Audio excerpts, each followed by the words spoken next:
Now, if you haven't watched C-SPAN before, well, I don't really blame you. It's mostly coverage of votes, which is very, very important, but not necessarily all that entertaining. But once in a while, they receive a caller that is so unhinged that it even makes C-SPAN fun.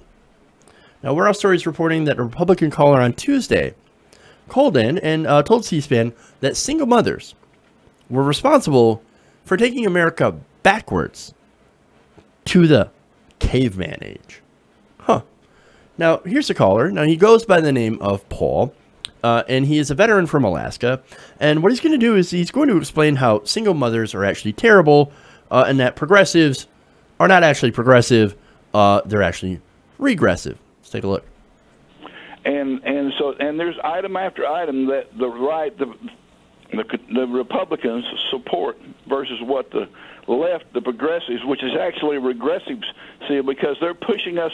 For example, girls, 40% of the women now are without husbands to support their children. That's regressive. That's going back to the caveman age where men just bred women. And so progressivism is regressivism. Wow. Okay. What the hell was that? I have no idea, but let's break it down. So he says that 4 out of 10 children were born to unwed mothers. That's actually true. According to the Census Bureau, out of about 12 million single-parent families in 2016, more than 80% were headed by single mothers. So again, those are the stats. He's not incorrect about the stats, but where he's going with this is that he's saying, well, this is a moral failing. This is a problem in America, and it's all created by progressives. That's very interesting. See, the truth is that, look, you have a lot of people who end up getting divorced or they become widows or, look, shit happens, right? Marriages don't always last. Now, that doesn't make you a bad person for doing what is an incredibly difficult job, that is raising kids on your own while trying to hold down a job. And look, again, there are a lot of challenges. And in fact, single mothers tend to get the short end of the stick on nearly every metric. And that's not even including how random people like to call into C-SPAN and bitch about them all the time. Now, let me give you some stats here. Now, let's talk about income, right? The single mothers earn an income that places them well below married mothers in the income ladder. In fact, the gap between the two groups is significantly large. Now, the median income, for example, for families led by a single mother in 2013 was about $26,000. Now, that is a disaster. Now, that is 1/3 the median for married couple families, $84,000. Now, nearly half of them have an annual income of less than $25,000. So again, that's a disaster, right? Now, not making very much, obviously, when it comes to income, well, it means that more of them happen to be in poverty. In fact, single mothers are more likely to be poor than married couples. The poverty rate for single mother families in 2015 was a stunning 36.5%. That is nearly 5 times more than the rate for married couples. And more than half of them live in extreme poverty with incomes below half of the federal poverty level, about $9,900 for a family of 3. This translates into a weekly family budget of about $200. In fact, single-parent families are among the poorest in the nation, and as such, are extremely vulnerable to homelessness as well.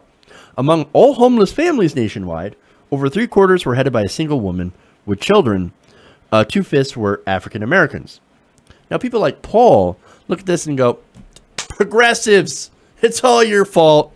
You did this because you're supporting single mothers, because you want people to be single. You want to break up the family. That's ridiculous. No.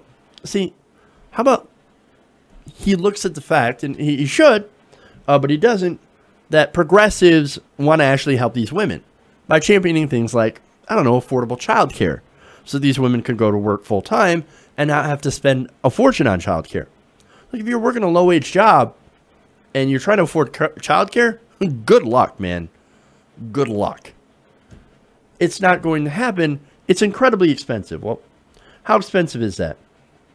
It's actually, according to a 2012 report done by Child Care Aware, the average annual cost of infant care in most of the United States is higher than a year's in-state tuition plus related fees at a 4-year public college.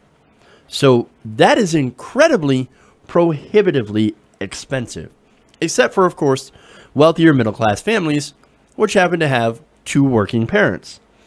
And, of course, the Republicans have zero interest in funding things like childcare. But that would actually help a lot of people, a lot of single mothers, get raised up from poverty. But see, Paul says, no. You had a kid out of wedlock. Sad day for you. We're not only going to not help you, but we're also going to blame you for everything that's wrong in society. Wonderful.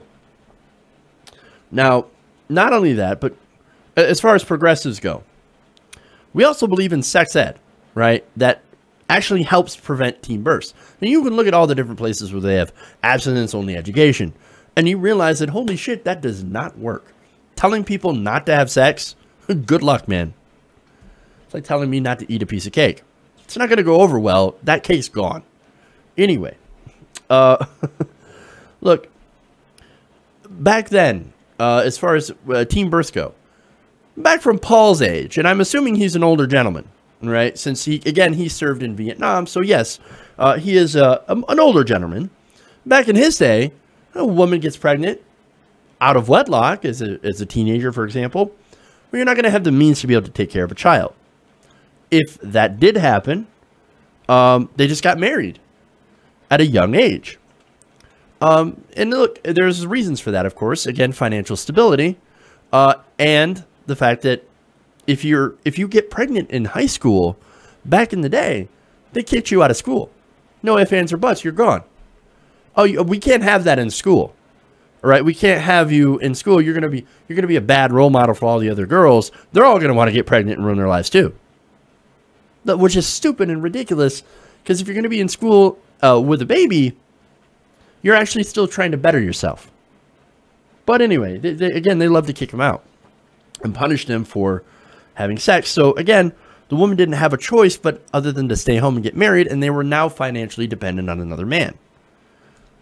And of course, the marriages, look, it's no surprise, you got to look at the divorce rate. A lot of those marriages tend to fall apart. Now, people like Paul is saying, no, it's actually better that women stay in these loveless marriages because of the baby. Would rather do that than you be happy on your own, and of course, have the government pay for things like childcare and food and access to housing. We can't have that. That's why you're a problem. That's why progressives are a problem, because they're championing these programs that actually help pregnant women, instead of saying, no, screw you. You made a mistake. We're going to punish you for sex. That's what this is about. It's sort of the ultimate pro-life hypocrisy. Now, they love talking about saving the babies. We got to save the babies. Got to save them from abortions, right? Got to protect the. I'm so pro-life. Well, then they also turn around and demonize the same mothers if they happen to be single, if they don't fit the profile. I'm betting that a lot of abortions happen to be done because the woman is single. She doesn't have the financial resources to take care of a baby in that point of her life, or she's not ready, and that she could have done with some better family planning. Now, that hypocrisy, the Republican hypocrisy, extends even before the woman is pregnant. Because look at what they're trying to do. They're trying to shut down Planned Parenthood, which gives women access to birth control. And also, they want to destroy comprehensive sex education, which helps prevent single motherhood. In states where they have comprehensive sex ed and access to birth control, you've actually seen the reduction of teen births to some of its lowest levels. In fact, we had the lowest level of teen births that we've had in a long, long time. Even when you have states like Mississippi and Kentucky and New Mexico that are saying, no, we can't teach any sort of sex ed at all, abstinence only. So with all that in mind, are you really sure progressives are the one that are taking us back to the caveman days, Paul? Paul from Alaska?